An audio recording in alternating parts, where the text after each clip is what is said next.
extra dels Pallaresos! Què voleu? Batejada dels Pallaresos! La nena Rosa Maria Soler!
De totes maneres, crec que la continuïtat està gairebé garantida, perquè avui mateix hem tingut una reunió i no poden venir a la representació del president de la Generalitat, una reunió que formant part tots els alcaldes que van signar el primer manifest de Julià, que es va fer a la primera edició, i bueno, tenim uns projectes de cara al futur que creiem que tiraran endavant. Per tant, això és una cosa que té un valor de futur molt important.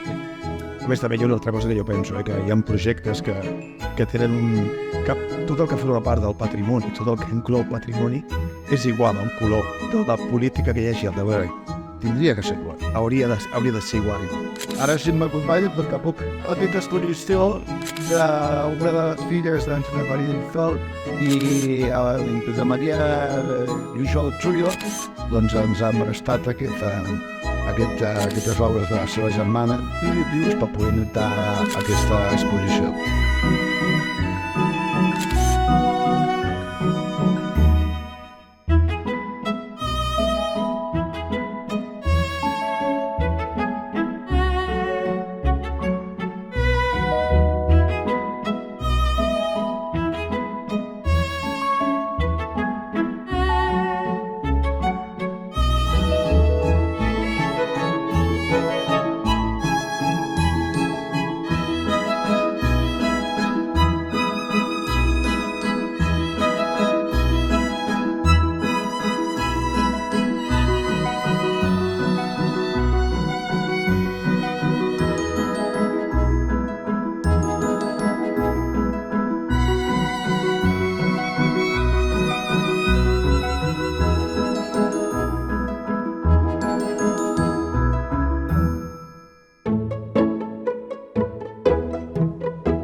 de les èpoques napoleòniques i de Ferran VII. Però com tenien problemes de unitat, evolucionen cap al 1810-15 i ja no li posen la pedra. Això és una rèplica, és una pistola de pistó de 1890 i alguna cosa. Una arma molt més. Això és una arma de duel, creem una mica les diferències. No és una arma militar. I aquella peça que hem tocat tu i no t'ha agradat és la 1775.